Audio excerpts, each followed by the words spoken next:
Welcome to our channel, ladies and gentlemen. We live in a country that has got penchant of ignoring advice from experts. We are in a country where the powers that be will form very many commissions of inquiries, they are given money, and when they finally present their recommendations, we sit on them. Things you remember, documents like the Ndungu report. The successive governments have sat down on it, and yet that we have a lot of historical injustices that continue to haunt our country. These are matters that should be discussed because we are sitting on a time bomb. Some even argue, some legal experts, that we have the best constitution, one of the best in the world. What we are lacking is the implementation of the policies and articles of that constitution. I want us to look at a certain report that is very, very imperative and compelling that must be acted upon now. Because if it is not acted upon, then we will be shocked by the aftermath of this report. But I want to remind you of Maureen's 100 Bob challenge.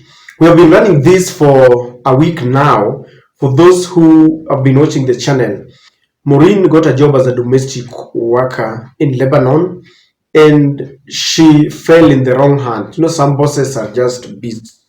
She was beaten, she was tortured, and she was flown back into the country. She's suffering from physical injuries, very much traumatized, and she is grounded. We've been working very closely, by the way, by Dr. Musembi. Dr. Musembi is specialized in counseling because Maureen was traumatized. So when I aired the story, he volunteered and has been working very closely with the family. Some people were asking me why I have not brought Maureen in the studio. But this was an advice from Dr. Musembi himself, who has been handling Maureen. And he recommended that Maureen should not come to the studio yet. So until he gives me the green light, we cannot overlook the advice from a doctor. So we were supposed, ladies and gentlemen, to end the challenge because we were doing a 100 book challenge to take her to the hospital. She's also grounded. There's nothing she can do. We have about 13,000 Kenya shillings. We've not got much. It is far below what we had projected. So Dr. Musembi and the family and friends were recommending that we try and reactivate her NHIF card because this money cannot meet the treatment. The rheumatologist who we spoke to was talking of something to do with 100,000 Kenya shillings. The doctor that deals with bones, because Maureen had multiple fractures, pelvic fracture and all that, and as you can see, there were also stitches around. So because the money was, as we can see, is not enough, we are recommending that when we get the money, we reactivate the NHIF and see what can be done. There are people who had pledged something. They requested that we don't end the collection today because I wanted to hand over this money to the mother of one, Maureen, today. But they requested that we extend. The problem is that we cannot extend much because it is recommended that she gets proper treatment very fast. She's improving because of the counseling that is being done. But the physical injuries are still not managed well because she needs to go to the hospital. So I could not extend it much. I was supposed to hand over the money now, but I can only extend by 2 days, weekend. There is maybe Saturday and Sunday. So on Monday, whatever we'll have, because now I was projecting we are at 13.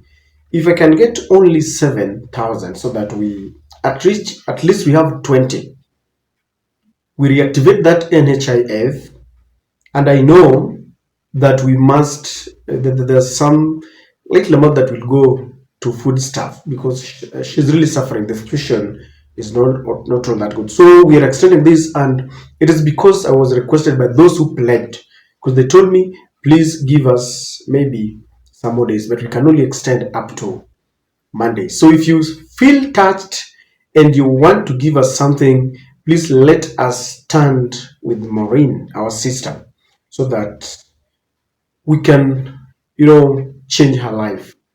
I've been saying that that 50 bob that you have and you think is not sufficient can go a long way to buying even a painkiller, because she needs painkillers. She needs quite a lot. So please stand with us. And I want to thank those who have come up and given something. May God really bless you. We only have 2 days.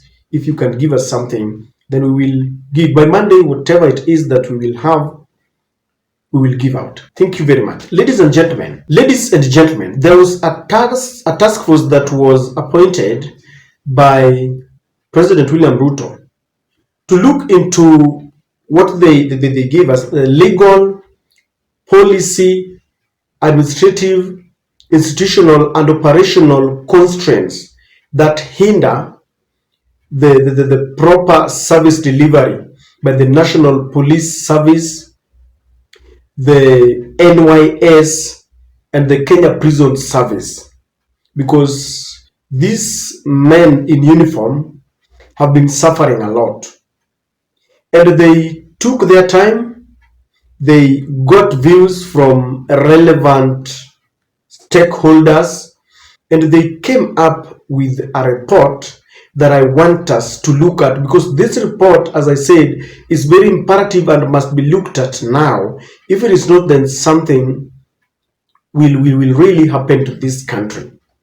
And when they gave up their recommendation and they handed over the report to President Ruto, a few things came up, and that is what I want us to look at, because yesterday you saw a police officer warning Rigathi Gachagua about how he has been in the service for years, he has not been promoted, and he was saying that they voted for their man. I want us to look at that. This is a video that has gone viral. I want us to look at the recommendations first. Then we will listen to this police officer. So as we listen to him, I want you to relate his concerns to the recommendations so that we can discuss this. Don't go away, because we'll take a moment to discuss what it means. Very fast, ladies and gentlemen. Sagashagwa, Deputy President, this is for you. I'm a senior driver. Kutoka 28 nimekuwa driver. But saizi mimi nalala chini hapa. Hapa unaona hapa. Sina blanketi, sina nini. Hapa nalala hapa. Sagashagwa. When you talk, I'm 008/1. Sagashagwa, this is direct to you. Nasikuogopi. I'm telling you this. When you promised me, we promised the Kikosi 100 days. You failed us as police officers. Nasikuogopi. It's hard. Mimi nimetrain being a police officer for the last 12 good years as a driver kutoka Isiolo. Sa Steve Balongo alikuwa PDO, PDE wapi, nimedresha sa Kanyere, Joseph Kanyere, a very senior police officer, a very senior officer in the government. Na mimi hata corporal sijapata. Do you think it's worth? Nasia. Yani because mimi sina mtu kutoka Karatina anaweza nishika mkono nipate corporal ama nipate the next rank. I'm just useless regardless of being a senior police officer, a driver for 14 good years kwa hiki kosi. Do you think that is worth? Kwa Kikuyu tutasaidika saa ngapi? Tukateithika le. You are in the government. Uhuru was there. Sisi kama police officer, sisi tuko chini, tutasaidika saa ngapi? Think about it. Rethink about the decision we made. See, I don't vote. And I will never vote. But usinisaidie mimi as mimi in my family. If you can help, just help my wife. My wife was there for me. She has been there for me. She will always be there for me. She is called Anne Wajiro Bogwa. Just There are several recommendations, and William Ruto directed the relevant authorities to start implementing them.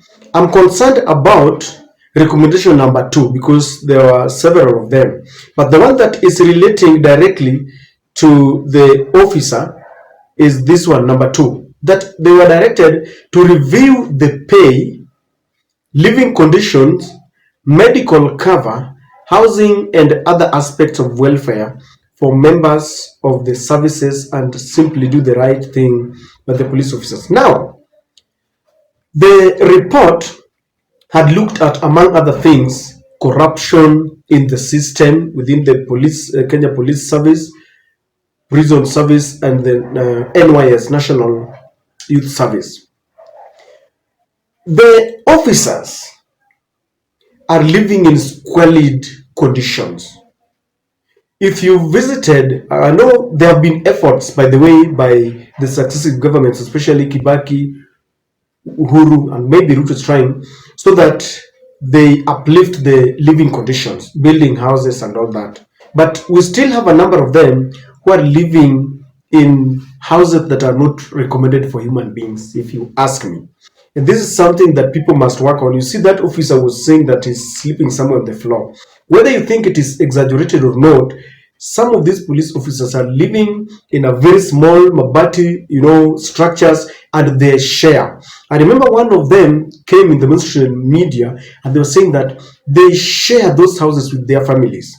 A young police officer who needs to be there with the wife cannot sometimes, and the wife has to go to the rural home, not because they want it, but they cannot share.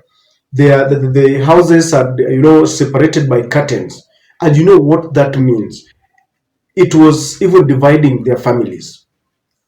This report also recommended that they are paid peanuts, and one of the hurdles that was identified is that the Salaries and Recommendations Commissions are not looking into the police service.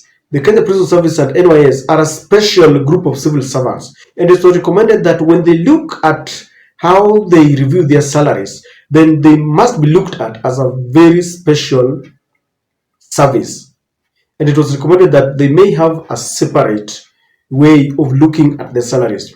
There has been a problem between the Kenya Police, is it the Kenya Police Service Commission and the Kenya National Police Service? There have been wrangles on who's responsible, who's in whose purview the authority to employ and to promote and to discipline the police officers lie. And there have been wrangles, and when there are such wrangles, it is the police who suffers. And so there were a lot that was being looked at. You all know that we live in a country where even during recruitment of these policemen, they pay close to 600,000 to 800,000. These were recommendations because these were the views of Kenyans. Some of Kenyans that we have were left out, yet they qualified because they didn't have money to bribe the police officers to get into the service. And when you get to the service, promotion becomes a problem. Some of them you are only promoted after sexual favors or when you have something to pay. And these are some of the things that I'm saying must be looked at, because when Maraga recommended this and gave the report to William Ruto, it must not be sat on. If we sit on it, then you realize that we are sitting on a time bomb. If you look at this police officer, And what this guy feels frustrated, for someone to come out and start saying, Sikuogopi, he's a frustrated man. These police officers commit suicide, they kill their failures because of these kinds of problems. They have been neglected. We also need to cancel some of them. And I saw some police officer from Northeastern who had left the service for 8 years, and he was reabsorbed and he was undergoing some counseling. This act must be commended, and the police service commission must continue them. But when you see a police officer shooting a fella, because we now have rampant cases, you see a police officer warning Rigathi Gachagua, then you know there is a problem. The last thing that I want to say, Rigathi listened to this man saying, just because I don't have someone from Karatina kunitetea. You know, this is very wrong. We cannot let police officers think that they must have a godfather to be promoted. They say, this guy is saying, we voted for you. You know, when you see a police officer saying that they voted for Gachagua and they were expecting promotions, number one, these are the police officers who can torture you when you go for demonstrations because they think they are supporting one of their own. Because look at him. This kind of man, if he gets on the street, that you want Gachagua to show whether they won, he will kill you because he believes he's protecting their votes and their man. We must not have a situation where you need to have someone. We need to have a basis of promoting people based on meritocracy, on merit alone. Rigathi Gachagua spoiled everything when he said that this is a government of shareholders. So when that police officer is looking at him, he feels that because he's a Kikuyu, they are shareholders and he must be promoted. That is why he's saying, Sita piga kura tena, you know, he feels entitled because Uhuru was in power as their man, Gachagua was their man. We need a situation where you can be promoted whether you come from the minority group in Kenya, the Nubians and the smallest, you are a Pokot. You need to be promoted because you merit. I understand the pain that he's going through, but this only, my point is, it points out to the fact that we need to act on Maraga report so that we improve where they live, their salaries, their terms of work, so that we don't have such cases. Because huyu jamani jamana handle guns bwana, akikupata atakuua. I don't know what you think, but I'm urging the government to act on that report. It is very imperative because this police officer represents, is an epitome of the suffering of many officers. If all of them could come out and start, you know, complaining on TV or on camera, you will be shocked. I don't know what to think, but that is my take.